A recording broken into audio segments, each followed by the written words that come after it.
Mesdames et messieurs, bonjour et bienvenue dans votre émission Coup d'œil sur l'environnement. Nous sommes à la réserve de faune à Okapi. Cette réserve, qui est un des sites du patrimoine mondial de l'UNESCO en République démocratique du Congo, est située dans deux provinces, la province de l'Ituri et la province de Haut-Touélé. Cette réserve est répartie sur trois territoires. Le territoire de Mambasa, le territoire de Wamba et le territoire de Watsa. C'est une réserve qui est très connue grâce à une espèce emblématique appelée l'okapi. Mais comme vous savez, en 2012, la folie meurtrière de l'homme était venue décimer 14 okapis qui étaient en captivité dans le zoo de cette réserve. Et cette folie était dans la tête d'un certain tristement célèbre Morgan qui avait un groupe armé dans la région. Pourquoi était-il arrivé à s'apprendre à cette espèce emblématique qui faisait et qui fait toujours la fierté de la République démocratique du Congo? De passage dans la région, nous avons tenu à comprendre ce qui s'est réellement passé. Et nous sommes tombés sur un témoin oculaire, un témoin de première main. Ce témoin s'appelle Rose-Marie Rouf. Elle a été là au début de la création de la réserve et elle a vécu le drame de ces okapis. Et nous allons tenter de comprendre qu'est-ce qui s'est réellement passé. Pourquoi l'homme congolais est tombé malade de la folie au point même de massacrer nos okapis. Nous devons comprendre, cela fait partie de l'histoire de la République démocratique du Congo. Derrière les okapis, des écogardes étaient tombés. Allons ensemble à la rencontre de Madame Rose-Marie Rouf pour comprendre la terreur, ce qui s'était réellement passé ces jours-là où nous avons perdu nos 14 okapis en captivité dans le zoo de la réserve de faune Okapi. Là, nous allons traverser la RN4, la nationale numéro 4. C'est cette route qui mène de Beni à Kisangani. Nous allons traverser et nous allons entrer dans la réserve pour aller à la rencontre de Madame Rose-Marie Rouf. Venez avec moi.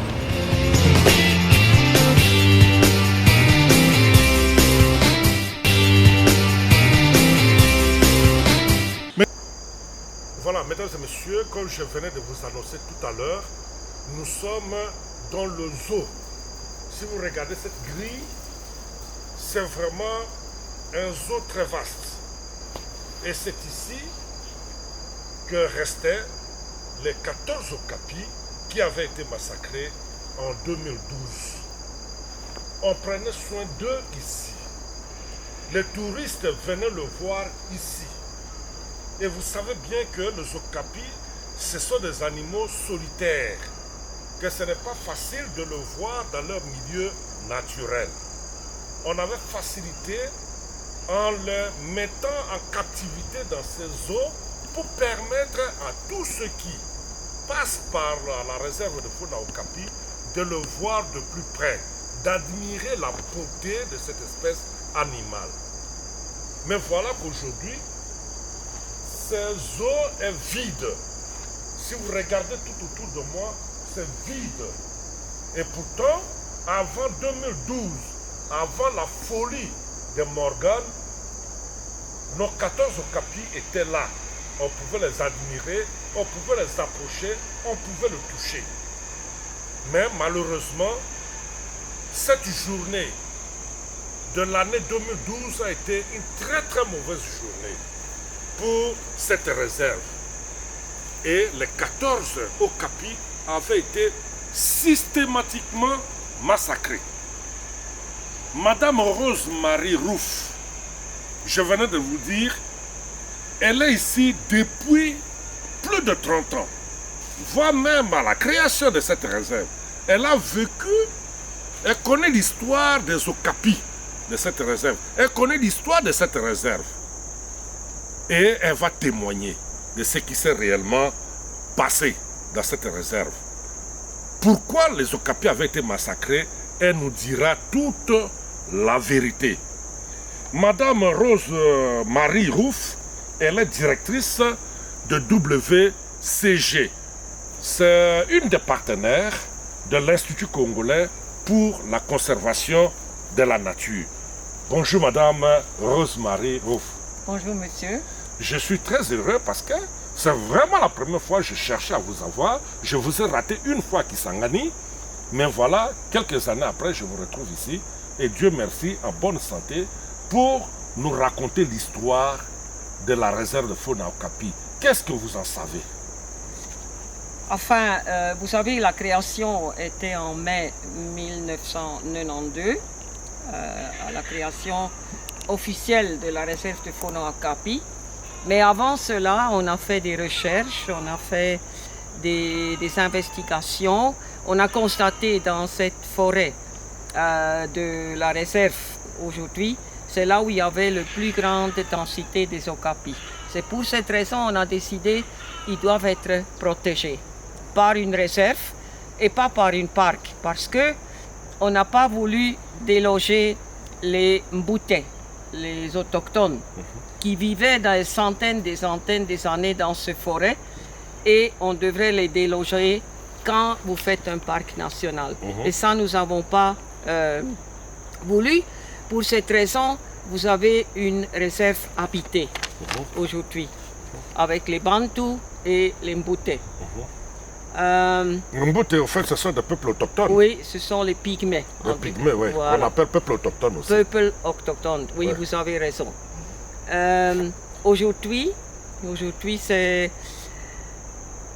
c'est toujours le même statut, la réserve, mais avec beaucoup de pression sur les richesses. Pas seulement en termes des animaux, parce que le braconnage est intense, mais aussi de l'or. Oui, on va revenir sur les défis, mais parlons d'abord de l'histoire de la création de la réserve de faune au Okapi. Vous êtes venu en RDC et vous avez décidé de créer une réserve où il y a présence des okapis. Est-ce que de votre pays, vous aviez une idée sur cet endroit ici? Je dois aller plus loin, plus reculer, parce qu'en 1985, nous avons voyagé dans cette région. Nous sommes venus avec le véhicule. Comme des touristes? Comme des touristes, oui. Avec mon mari à cette époque. Nous avons fait de Badolité jusqu'à Bukavu. Ah, Badolité jusqu'à Bukavu. Par route? Par route. Ok. Oui. Mais vous savez que Badolité, c'est chez moi. Ah bon? Oui, bien sûr, c'est chez moi. Ça c'est intéressant, ça je ne savais vraiment pas. Vraiment. Non, on a vécu là-bas 4 ans, à Badolité, avant de retourner dans mon pays natal, ça c'est la Suisse. Et après, on a commencé à négocier avec le gouvernement pour Epoulou. Pour Epoulou et pour la station de capture des okapis.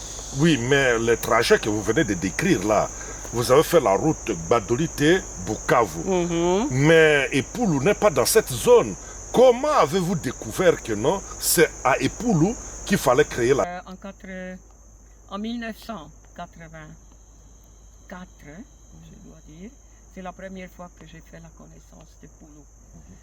Et en 1985, nous sommes revenus à l'époque pour les okapis qui étaient vendus par l'État congolais et pour sortir du pays. C'était Rotterdam, en Hollande, à Anvers, en Belgique. Et après, vous avez entamé le processus de la création de cette réserve. Non, d'abord, nous avons quand même entamé pour avoir un contrat avec l'État congolais, avec le ministère de l'Environnement, pour 5 ans, pour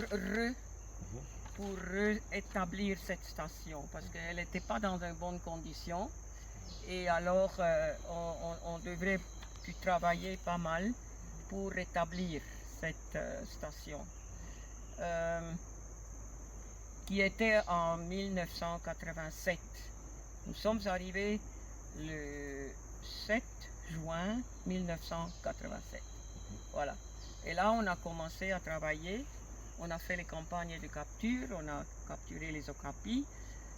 On les a adaptés à la captivité parce que, vous savez, un animal solitaire, sauvage de forêt, ça prend du temps pour adapter à la captivité.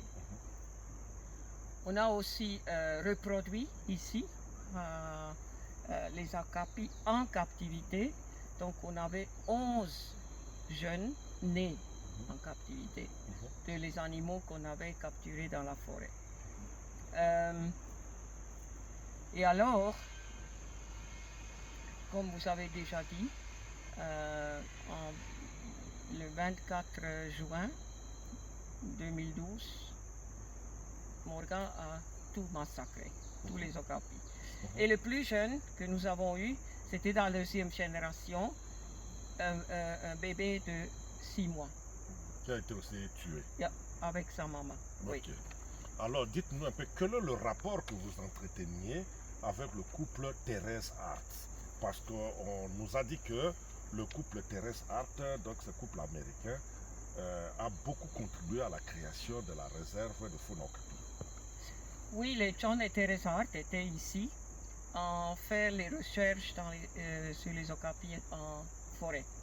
Donc, dans le naturel, milieu naturel. Nous avons fait, eux, les recherches. Nous, on faisait la conservation, mais aussi on travaillait ensemble avec WWF pour la création de cette réserve. Oui, ça c'est clair.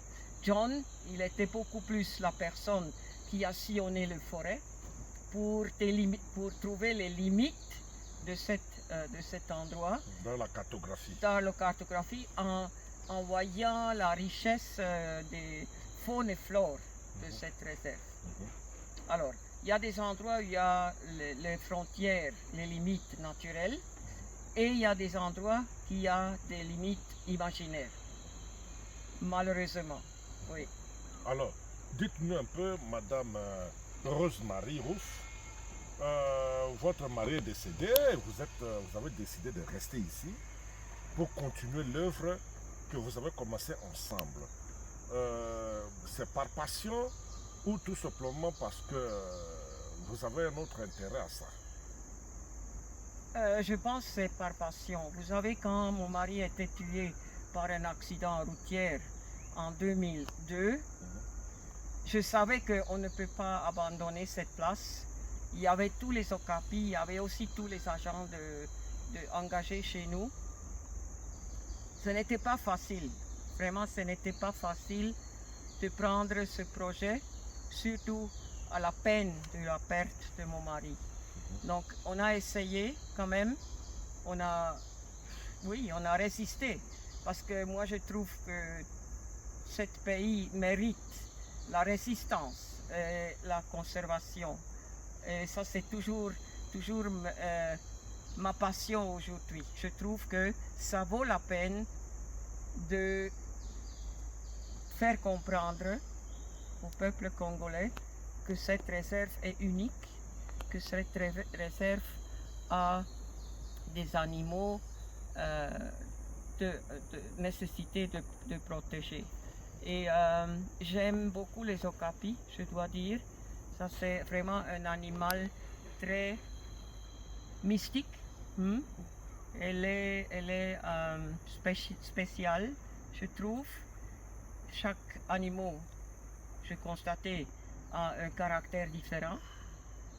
Et quand je voyais les animaux dans les enclos, c'était toujours une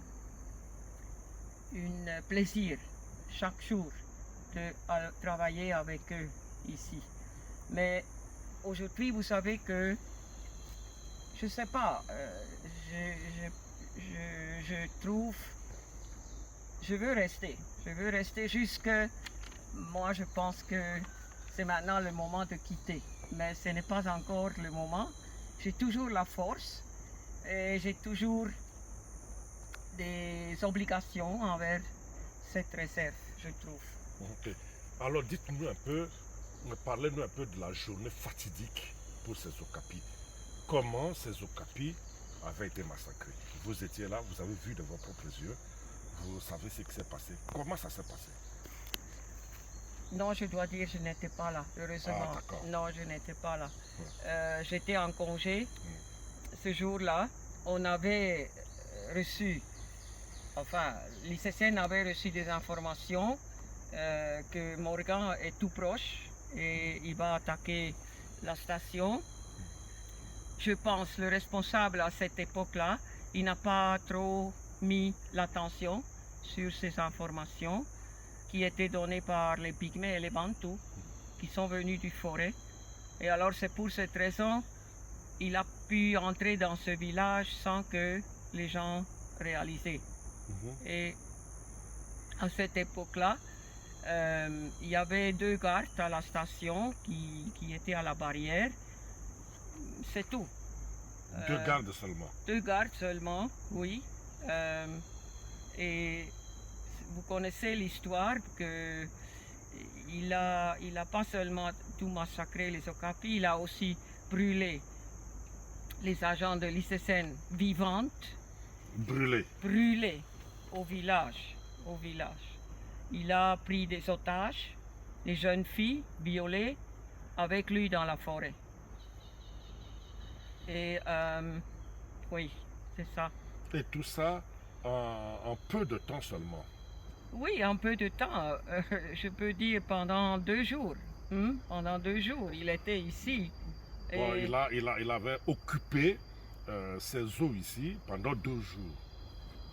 Oui, enfin, il a aussi été au village, mais pas seulement ici. Parce que une fois le travail ici était fait, qu'est-ce qu'il voulait encore? Il a brûlé aussi. Il a brûlé le bâtiment ICCN, le bureau. Il a brûlé aussi la paillote de touristes qui existait à ce moment-là. Et oui, c'est ça. Après, il a aussi... Et pendant 2 jours, il n'y a pas eu une intervention. Vous savez, il n'y avait pas les militaires ici. Les militaires, je pense, le plus proche était à Nyanya, à Bafasende. Je sais, on m'a raconté que, par exemple, comme vous voyez ces enclos, on les a maintenus depuis 2012. On n'a jamais abandonné parce que notre idée était de repeupler les enclos. Ça, c'est notre idée pour montrer à la population nationale et internationale l'okapi. Parce que je trouve qu'avec l'okapi dans un enclos, il pouvait être un bon ambassadeur pour les espèces. Pour expliquer aux gens, comme on a toujours fait, entrer les gens avec accompagnés, et on leur a parlé l'importance du forêt pour les animaux, pour cette espèce d'animaux. Parce que ce n'est pas une espèce qui vit dans la savane, il est dépendant fortement de forêt.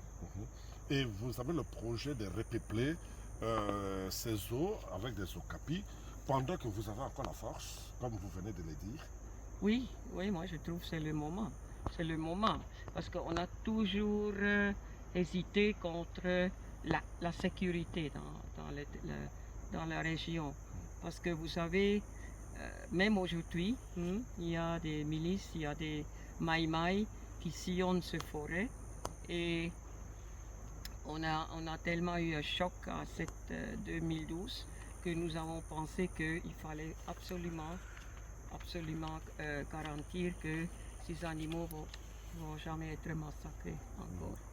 C'est pour cette raison on attendait toutes ces années à cause de peur. Alors dites-moi un peu, Madame Rosemary, quand vous étiez en vacances et vous avez appris que les okapis que vous étiez en train d'entretenir dans ces eaux étaient massacrés, quel avait été votre sentiment? Comment vous avez réagi dans un premier temps? D'abord, quand j'ai appris ce message, je ne pouvais pas croire. Je pensais que non, c'est pas vrai. Ça ne peut pas être possible. Parce que quand vous voyez, ces okapis n'étaient pas touchés toutes ces années.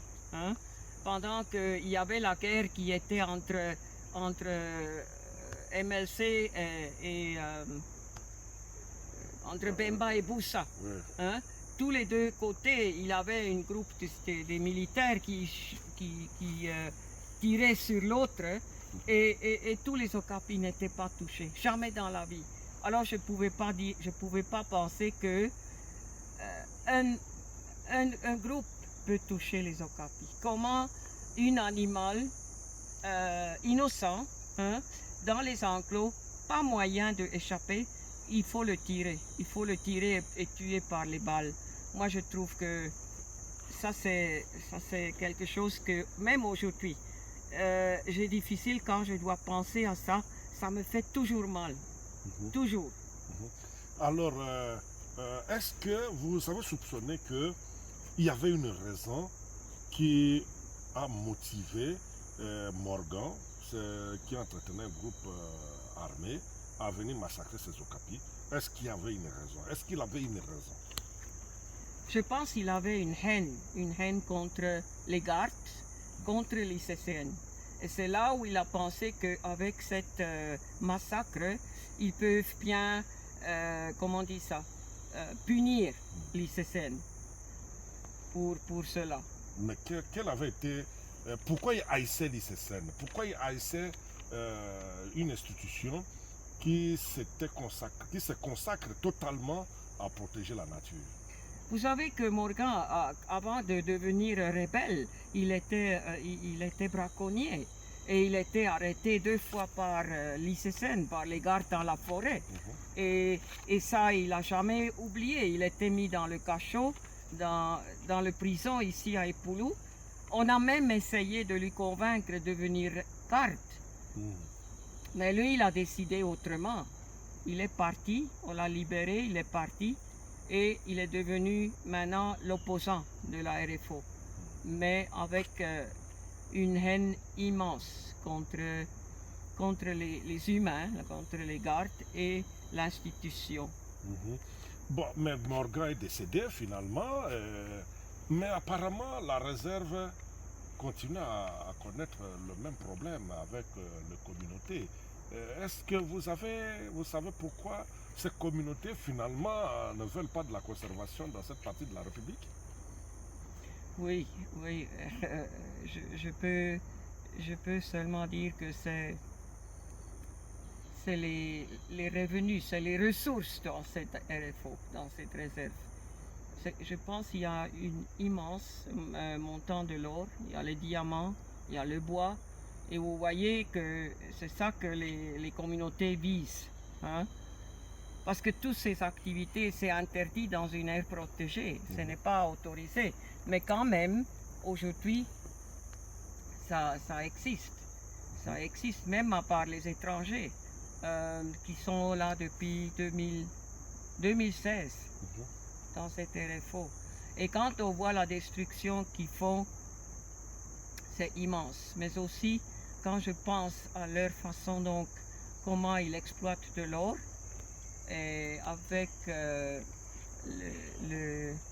poison qu'ils sont en train d'utiliser, le mercure, et tout ça, ça sera dans la rivière Ituri, ou des petits ruisseaux. Vous-même, vous pouvez imaginer qu'est-ce que ça peut avoir comme impact sur la communauté, donc plus loin. Donc la réserve ici est très riche en or, en diamants C'est ce que vous voulez dire. C'est ça qui est vrai. C'est ça qui est vrai. Et parce que partout où vous allez voir, vous apprenez qu'il y a des petits chantiers. Il y a de l'or. Oui. Et les gens pensent que c'est ça. C'est ça qui va leur donner la richesse. Mais à la fin, quand je vois, non. Mais cette ressource, est-ce que ça se trouve dans la réserve ou en dehors de la réserve? Ça se trouve dans la réserve. Mais Dans ça la se réserve. trouve aussi en dehors de la réserve. Oui. Mais pourquoi alors ils n'exploitent pas ce qui est en dehors de la réserve? Ils veulent absolument venir dans la réserve. On les oriente mal ou qu'est-ce qui fait qu'ils puissent venir dans la réserve? Parce qu'il n'y a pas que dans la réserve, il y en a aussi en dehors de la réserve. Je pense que c'est la complicité avec certains chefs coutumiers ou bien chefs de groupement qui leur permet de venir de l'extérieur pour creuser de l'or. Pardon. Moi, je pense que si les chefs coutumiers dénoncent, qui disent non à cette activité, les gens ne pouvaient pas faire ça. Donc Non. les chefs coutumiers sont complices de leurs enfants. Non, je pense que ce n'est pas complice, mais je pense que, vous savez que, je crois que quand ils arrivent ici, ils doivent d'abord avoir la permission du chef, et certainement, ils reçoivent quelque chose pour aller leur permettre d'aller dans la forêt. Le problème. Et puis, il y a de l'or à l'extérieur, oui, il y a sans doute. Mais, je ne sais pas, parce que je pense aussi la communauté ne voit pas la nécessité de cette aire protégée parce que, vous voyez, pour eux, les animaux, c'est la viande, c'est nyama. Alors, pour moi et pour nous qui essayent de protéger, ça signifie d'autres choses. Donc, il leur faut une bonne éducation environnementale pour comprendre l'importance de ces ressources naturelles que l'ICCN et ses partenaires sont en train de protéger. Mais je pense qu'on fait ça de chaque année depuis beaucoup de temps, beaucoup des années. Vous savez, même quand on va célébrer la journée de l'Okapi, la communauté est impliquée là-dedans. Les enfants à l'école, les élèves qui participent, ce n'est pas seulement pour s'amuser, non. Ils savent que ça, c'est la journée de l'Okapi. Et l'importance de l'Okapi et la pression sur ces animaux, ils le connaissent. Ils le connaissent parce que c'est là, chaque année, quand on célèbre cette journée, les gens de la RFO, ils ont des petits ateliers pour parler de l'Okapi et la réserve, mais aussi des autres animaux qui sont importants pour cette réserve. Est-ce qu'avec toutes ces difficultés, tous ces défis que vous craignez jusqu'aujourd'hui, croyez-vous que la conservation a pas de l'avenir dans cette partie de la République? Oui, absolument. Absolument. Sinon, on peut fermer les valises et partir, non? Et puis la réserve de faune à Okapi ne fait pas de sens. Mais moi, je pense que ça vaut la peine de se battre pour une réserve si belle comme la réserve. Oui, le faune et la flore, ça vaut la peine pour les futures générations. Imaginez-vous, dans 2-3 générations, cette forêt n'existe plus. Qu'est-ce que vous pensez ça va donner? Moi, je trouve que tout le monde ici doit penser à les enfants qui vont naître après nous, qui sont déjà en train de grandir.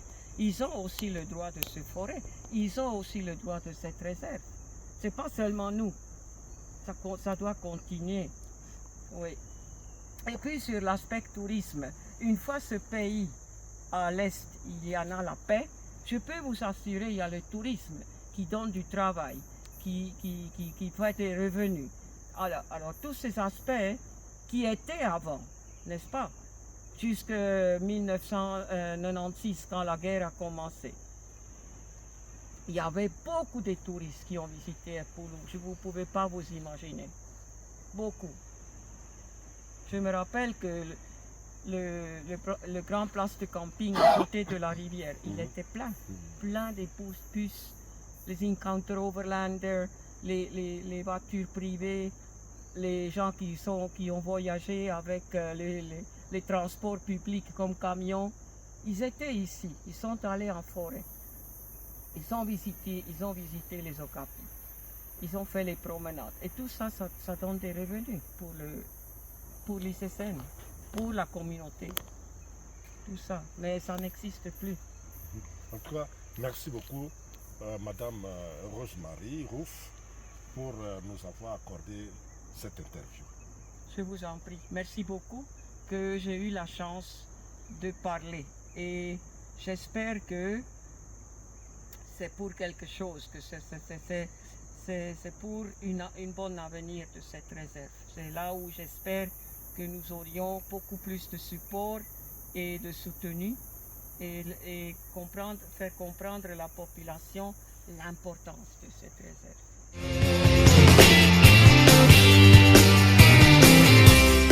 Voilà, mesdames et messieurs, vous venez de suivre cette interview exclusive avec Madame Rosemary Rouf, qui est témoin oculaire de la création et aussi de la vie des okapis jusqu'à ce qu'un événement malheureux puisse survenir avec le massacre des okapis qui étaient dans ces eaux. Et la cause, c'est quoi? La cause est simple. L'accès aux ressources naturelles, aux minéraux. Ici, c'est une partie de la République qui est très riche en or, très riche en diamants. Et on me dit même que c'est très riche en coltan. Et au-delà de ces minéraux, il y a la grande forêt, qui est aussi une grande ressource naturelle, qui enrichit quelques personnes. Mais l'Institut congolais pour la conservation de la nature, à travers la réserve de faune à Okapi, constitue, entre guillemets, pour ces communautés comme un obstacle à l'accès à ces ressources. Voilà le nœud du problème. Voilà le nœud de la bagarre qu'il y a ici. Mais les victimes, ce sont les okapis. Les victimes, ce sont les écogardes qui ont choisi comme métier la conservation de la nature. On les tue pour tuer les animaux. On tue les animaux pour les tuer. En clair, il faut tuer la conservation pour accéder aux ressources naturelles. Est-ce que l'État congolais est prêt à accepter ces verdicts? Tuer la conservation pour permettre aux communautés d'accéder aux ressources épuisables. Je dis bien épuisables. Alors qu'avec la conservation, les ressources resteront pérennes. À nous de choisir. Non seulement les autorités, mais nous, peuple congolais, mais les communautés qui sont tout autour de la réserve de faune à Okapi. C'est à nous de faire un choix. Et si nous faisons ce choix, nous devrions assumer. Merci d'avoir été avec nous. Nous vous fixons rendez-vous le dimanche prochain. Au revoir.